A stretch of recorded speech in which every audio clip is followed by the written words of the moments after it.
Olá, tudo bem? Eu sou Douglas Rodrigues e este é o Poder 360 Entrevista. O convidado de hoje é o presidente da Embrapa, Celso Moretti. Bem-vindo, presidente. Obrigado, prazer falar com o Poder 360, grande satisfação. Um dado que o governo divulgou nesta semana é que a Embrapa vai conseguir ajudar a combater a Covid-19, que é a doença causada pelo novo coronavírus. A expectativa de que o órgão disponibilize diversos laboratórios para ajudar na detecção do vírus. Como que isso vai ser feito? Nós recebemos orientação da ministra Tereza Cristina para apoiar o país nesse momento, né, que o país está vivendo e que eu não tenho dúvida, aliás, que nós vamos sair mais fortes do outro lado.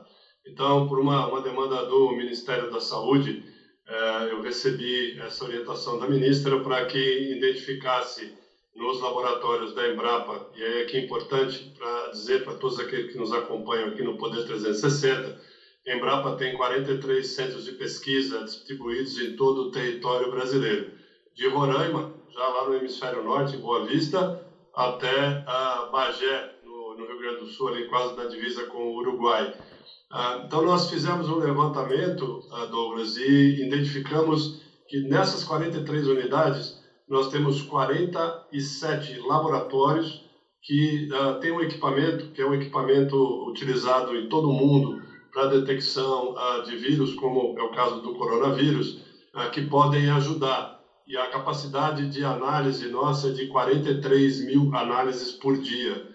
Então, rapidamente, nós fizemos esse levantamento no sábado, na verdade, encerramos e colocamos essas informações à disposição da ministra, à disposição do Ministério da Saúde e do Governo Federal. Então, quando que esses exames vão poder ser feitos? E quantos dessa capacidade vocês pretendem disponibilizar para o Ministério da Saúde? É importante, Douglas, aqui ficar claro para quem está nos acompanhando no Poder 360, que a Embrapa, obviamente, ela é uma empresa de pesquisa agropecuária e ela não tem nem competência nem mandato para atender a população, né? Então, eu acho que é importante ficar muito claro aqui que as nossas unidades de pesquisa não vão receber pessoas, né, da população para fazer nenhum tipo de exame, nenhum tipo de teste. O que vai ser feito é o seguinte: o Ministério da Saúde, né, os órgãos ligados ao Ministério da Saúde vão nos mandar as placas, né, que são placas que têm 96 posições para a colocação de amostras. Eles vão encaminhar essas placas já com o material biológico coletado e nós apenas vamos pegar essas placas, colocar nos equipamentos que nós temos de RT-PCR e fazer a análise e entregar depois os resultados para o Ministério da Saúde. Esse equipamento, ele consegue trazer o resultado em quantas horas para a população? Ok.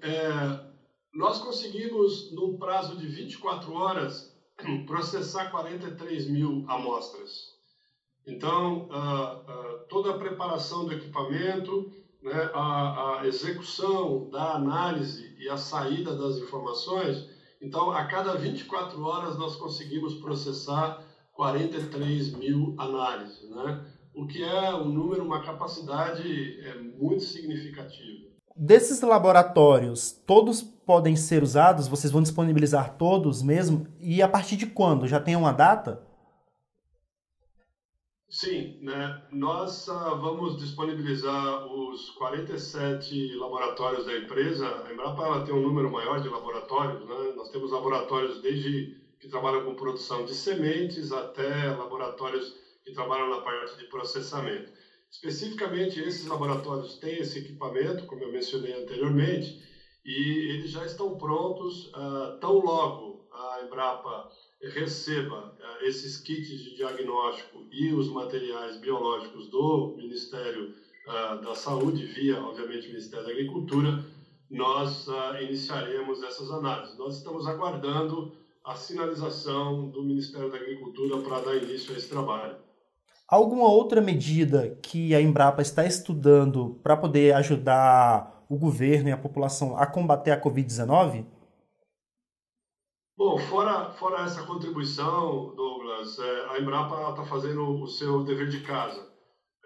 Desde quando foi declarada a pandemia pela Organização Mundial da Saúde do Covid-19, nós tomamos uma série de ações para o distanciamento social, implementamos, eu diria que em tempo recorde, a questão do teletrabalho, né? Como vocês podem ver, eu estou falando aqui da minha residência, então eu também hoje estou aderindo aqui à questão do trabalho remoto, e tomamos uma série de outras medidas, porque a pesquisa agropecuária, que ao longo dessas últimas 5 décadas foi uma base muito sólida para o desenvolvimento da agricultura, da pecuária e do setor florestal brasileiro, ela não pode parar.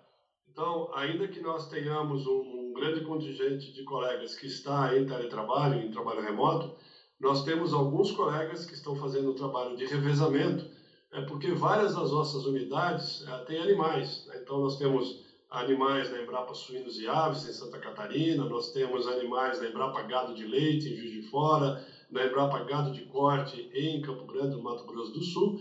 Então, nós estamos trabalhando com revezamento. O fato é que nós tomamos uma medida rápida, né, para a questão do distanciamento social, e hoje nós temos 8.400 funcionários, e isso fizemos de forma rápida para contribuir para que o Brasil, enfim, passe o mais rápido possível por essa situação. Então a Embrapa tem 8.400 funcionários atualmente. Esse número vem diminuindo ou aumentando nos últimos anos? Nós, a partir de julho do ano passado, Douglas, implementamos um programa de demissão incentivada, um PDI. Então, nós tínhamos algo em torno de 9.500 colaboradores, e esse plano prevê a saída até junho de 2020 de algo em torno de 1.300 colaboradores, né? Esse é um plano que tem o objetivo de enxugar um pouco o quadro da Embrapa, no sentido de nós focarmos na atividade fim da empresa, que é a pesquisa, o desenvolvimento e a inovação. Então, de 2019 para 2020, nós tivemos a saída de 1.000 colegas e temos ainda mais 280, 290 que sairão até a metade do ano. Quanto que o órgão estima economizar com esse programa? A nossa estimativa é que para o ano de 2020, a Embrapa economize com a folha de pagamento algo em torno de 270 milhões de reais. Então, esse também é um dever de casa que a Embrapa vem fazendo desde que assumi a presidência da empresa em julho do ano passado. A ministra Tereza Cristina me deu a orientação de fazer uma série de mudanças na empresa. Essa do enxugamento do nosso quadro, da redução do tamanho do nosso quadro e colocar o foco mais direcionado na atividade fim é uma delas. Então, nós estamos conduzindo essa série de ações visando tornar a Embrapa mais ágil, mais eficiente e mais responsiva ao agro brasileiro. Qual foi o orçamento aprovado para a Embrapa no ano de 2020? E com essa crise, a tendência de diminuir? O orçamento de 2020 é praticamente idêntico ao de 2019. E aqui eu quero registrar não só o apoio que nós tivemos do Ministério da Agricultura, na pessoa da ministra Tereza Cristina, mas também do Congresso Nacional, da Câmara e do Senado, que entendeu a importância de proteger o orçamento da Embrapa. Como eu disse anteriormente, a pesquisa agropecuária foi um dos fatores de sucesso para transformar o agronegócio brasileiro da década de 70 do século passado, que era importador de alimentos, o Brasil importava alimentos, para hoje, em 2020, a gente está vivendo uma das maiores safras de produção de grãos do Brasil. Então, o orçamento foi protegido e em 2020 ele é praticamente idêntico ao de 2019, o que nós entendemos que, tendo em vista a situação do país, enfim, do mundo, é algo muito positivo. Na ordem de quanto é esse orçamento? O orçamento é da ordem de 3,73 bilhões de reais. É um orçamento robusto, vamos dizer, esse é um valor que é dinheiro em qualquer lugar do mundo, e nós temos feito um esforço muito grande para que esse investimento em pesquisa, e aí eu quero dizer, investimento não é um gasto, né, mas é um investimento que o país faz, ele é muito importante porque traz um retorno de várias vezes o que foi investido. E aqui, Douglas, eu queria dar um exemplo. Nós, há 23 anos, fazemos o levantamento do impacto das tecnologias que a Embrapa disponibiliza para a agricultura brasileira, e o ano passado nós medimos, e esse é um documento público, eu quero depois que deixar à disposição aqueles que tiverem interesse, ele está inclusive à disposição na página da Embrapa, no nosso sítio embrapa.br. Para cada R$1 que foi colocado na Embrapa o ano passado, a empresa devolveu para a sociedade R$12. Então, cada R$1 investido, a Embrapa devolveu R$12. Então, isso mostra que vale a pena investir em ciência, tecnologia e inovação agropecuária. Desse orçamento de mais de 3 bilhões, quanto que o senhor pretende investir apenas no setor de pesquisa? Essa é uma pergunta talvez difícil de responder, Douglas, porque o que nós enxergamos é que a totalidade, a integralidade desse orçamento que chega até a Embrapa, ele é destinado 100% para pesquisa. Então, o meu salário, o salário dos pesquisadores, enfim, dos assistentes, dos técnicos, dos analistas, o dinheiro que é canalizado para os laboratórios, o recurso que é utilizado para a compra de computadores, enfim, tudo é dinheiro aplicado em pesquisa. Então, é difícil a gente separar o quanto que eu estou colocando, porque acho que todos nós que trabalhamos na Embrapa fazemos parte desse investimento em pesquisa e desenvolvimento. E no momento não há nenhuma estimativa de corte, então, mesmo com a grave crise que a pandemia está trazendo para o país. Não há nenhuma sinalização nesse momento de qualquer redução ou corte no nosso orçamento. A gente sabe que nós estamos passando, né, por essa pandemia ainda e precisamos ter muita tranquilidade e serenidade para que esse momento passe. Eu não tenho dúvida que vai passar e nós vamos emergir mais forte do outro lado, né? Então, nós temos que aguardar, mas nós gostaríamos que realmente o recurso para a pesquisa fosse mantido, porque, veja, acho que poucas pessoas que estão nos acompanhando aqui no Poder 360 imaginariam que a Embrapa, que é uma empresa de pesquisa agropecuária, poderia estar ajudando agora na pandemia do Covid-19, né? Então, investir em ciência é muito importante para qualquer nação do mundo. E quais são as metas do órgão para este ano?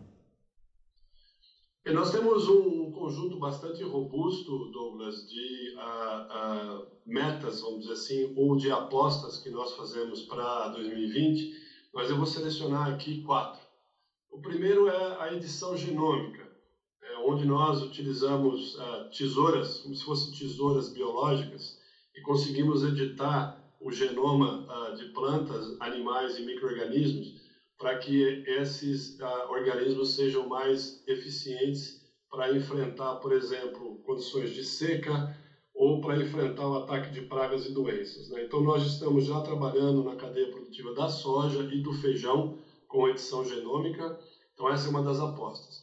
A segunda é a agricultura digital. O agro hoje ele evoluiu muito no uso de tecnologias digitais. Nós temos aí o uso de drones, de sensores de inteligência artificial, de análise de grandes massas de dados, chamado Big Data. Então, isso é algo também que nós estamos avançando.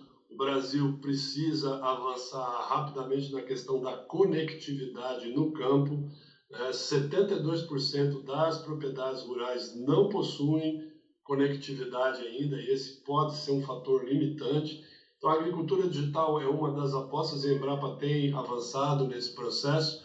A terceira são os sistemas integrados de produção lavoura, pecuária e floresta, onde numa mesma área você tem uma cultura, como por exemplo o milho, você tem o boi e você tem um componente florestal. Hoje nós já temos algo em torno de 15 milhões de hectares no Brasil em sistemas integrados, o que dá mais competitividade e sustentabilidade para o agro brasileiro. E por último, a quarta aposta é a questão da moderna e da emergente bioeconomia, essa economia de base biológica, onde nós utilizamos micro-organismos para trabalharem a nosso favor. E um exemplo é que nós lançamos agora recentemente duas bactérias, na verdade um bioinsumo, que atua sobre o fósforo que está retido no solo e disponibiliza ele para a planta, reduzindo o custo de produção do produtor, aumentando a renda do produtor. Então essas são 4 apostas, vamos dizer, que a Embrapa está fazendo para 2020, obviamente com todo um outro grande conjunto de ações que nós desenvolvemos. Há uma crítica por parte da população de que o governo Bolsonaro não trata bem a questão ambiental e a relação com o agronegócio. É possível aliar essas duas coisas de uma forma sustentável? Como que a Embrapa pode ajudar nisso? Eu não tenho dúvida, Douglas. Aliás, eu acho que é importante aqui frisar que o agro brasileiro ele é um dos mais sustentáveis do mundo.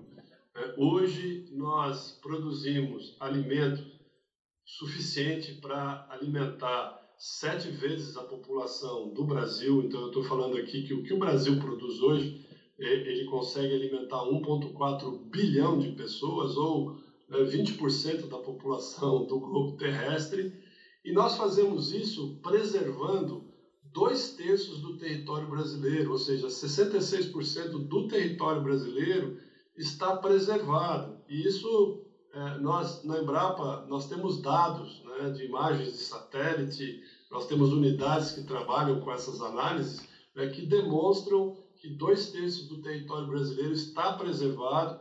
Os produtores rurais, e eu acho que é importante quem nos acompanha aqui no Poder 360 saber que os produtores preservam 1/4 do território brasileiro dentro das propriedades rurais, né? Então, em nenhum outro lugar do mundo se produz tanto, protegendo tanto o meio ambiente.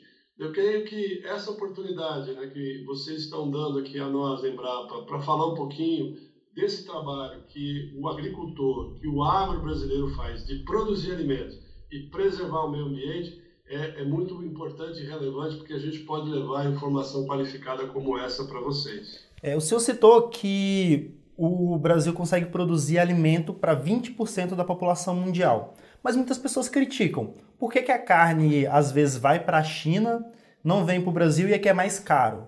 O senhor poderia citar alguns dos problemas nessa área? Olha, o mercado mundial ele é extremamente dinâmico, né? Então, muitas vezes nós temos algum produto no supermercado que ele aumenta de preço, porque ou ele está numa época do ano onde você tem uma escassez daquele produto.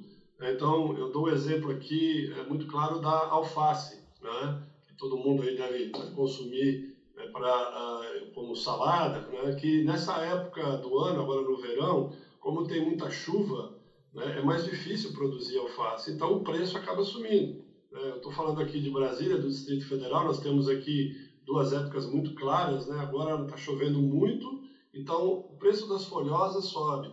E no meio do ano, quando está mais seco, né, o preço das folhosas ele cai.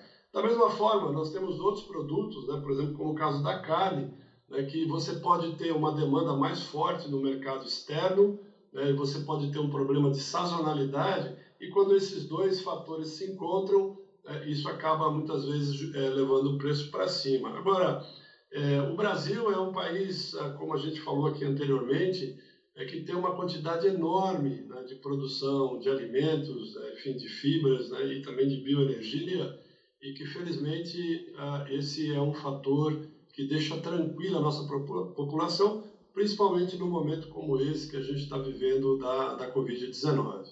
Então, nesse momento, há algum risco alimentar de faltar comida na mesa das pessoas com essa crise? Não, eu creio que não, Douglas. Inclusive, ontem eu estava conversando com um produtor que está localizado no oeste da Bahia, naquela região ali do Luiz Eduardo Magalhães, né? E ele estava falando comigo, né, com o celular, e ele estava lá em cima da colhedeira de soja, colhendo soja, né? e só aquela região ali vai produzir milhões de toneladas de soja para o Brasil, fora, obviamente, Goiás e Mato Grosso, né? Então, como eu disse, esse ano, coincidentemente, o Brasil ele vai ter uma das maiores safras de toda a sua história, né, de grãos. Eu imagino que nós vamos passar aí as 250 milhões de toneladas, então não vejo que haja risco de faltar alimentos. Nos últimos anos, houve um aumento muito grande das pessoas se preocuparem com a produção dos alimentos. E muitas delas têm críticas aos agrotóxicos que são usados no dia a dia. E o governo também vem liberando muito uso de diversos tipos de pesticidas no último ano, aliás. Há um risco para a população do uso desses agrotóxicos?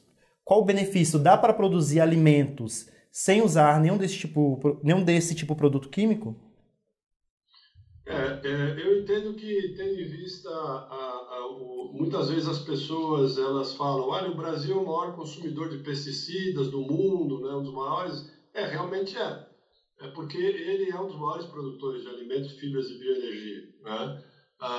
Hoje, como nós estamos definidos nesse modelo de produção, né, o uso de pesticidas é algo necessário para conseguir, enfim, produzir a quantidade de alimento, de fibras e de bioenergia que produzimos.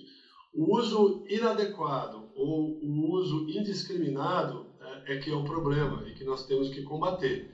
Então, assim como a pessoa, quando vai a uma farmácia comprar um remédio, ela tem que levar um receituário, né? Existem inclusive medicamentos de uso controlado, né? O produtor, quando vai à Casa da Lavoura, quando vai, enfim, a uma loja de produtos agropecuários comprar, né, um pesticida para usar na sua fazenda, na sua propriedade, ele leva o receituário agronômico, né, que é assinado por um engenheiro agrônomo, né, e ali é colocado quais são realmente os produtos, né, os pesticidas que podem ser utilizados para a cultura A, B ou C. É importante dizer aqui também, Douglas, que fora a produção convencional, né, nós temos a produção orgânica de alimentos no Brasil, né, e a Embrapa ela trabalha também no sentido, né, nos seus programas de melhoramento genético, né, para produzir, né, por exemplo, um milho que é mais resistente a pragas e doenças, e aí você vai usar menos, enfim, pesticidas, né, para você ter uma cabra que é resistente a doenças, e aí você também vai usar menos produtos, enfim, medicamentos veterinários. Então, existem várias ações, né, que nós trabalhamos de orientação aos produtores, de capacitação de produtores extensionistas, de melhoramento genético com resistência a pragas e doenças, e o uso, a produção orgânica e o uso adequado dos pesticidas. Então, é um conjunto de ações que são pesquisadas pela Embrapa que visam oferecer alimento de melhor qualidade para o brasileiro. Tem alguma pesquisa que o senhor gostaria de destacar que a probabilidade de avançar muito neste ano? Como eu disse, esses 4 grandes temas que nós estamos apostando são pesquisas que realmente vão avançar bastante, né, em 2020. Eu gostaria aqui de destacar toda a parte de bioinsumos. Então, no final dos anos 80, início dos anos 90, a Embrapa disponibilizou um conjunto de bactérias, né, que quando colocadas no solo, junto com a soja, elas sequestram o nitrogênio da atmosfera e entregam isso para o grão. Então, nós não precisamos mais usar adubo nitrogenado para produzir soja. Então, isso foi lá no final dos anos 80, início dos anos 90. E agora, esse ano de 2019, e nós vamos seguir trabalhando nesse processo, nós lançamos também um bioinsumo, né, com bactérias que atuam do fósforo que está no solo, né, o produto chama-se Biomafós, né, e disponibiliza esses elementos, enfim, o fósforo que está no solo, né? A planta ela precisa de 3 elementos em grande quantidade: nitrogênio, fósforo e potássio, né? Nós já resolvemos o problema do nitrogênio, agora a Embrapa resolveu o problema do fósforo e nós vamos perseguir a solução da disponibilidade de potássio né, porque isso vai reduzir o custo do produtor e vai colocar alimento mais barato na mesa do consumidor. O governo ele quer privatizar diversas empresas até o final do mandato. A Embrapa seria uma delas? Sim ou não? Por quê? Eu creio que não, Douglas. Eu já me manifestei em outras oportunidades. Eu entendo que a Embrapa ela é uma empresa estratégica para o Estado brasileiro. Nós hoje temos aqui em Brasília o quinto maior banco genético do mundo. Né? O que é esse banco? Né? Para quem está nos acompanhando aqui no Poder 360, é como se fosse uma arca de Noé. Nós temos lá 120 mil amostras de plantas, animais e micro-organismos que estão armazenadas e funcionam como um banco, né, para que, quando nós tivermos um problema de alguma praga, de alguma doença que ataque a agropecuária brasileira, e nós não tivermos nem, enfim, um pesticida que possa resolver aquele problema, é lá nesse banco genético da Embrapa que nós vamos buscar uma eventual solução para resolver esse problema. Né?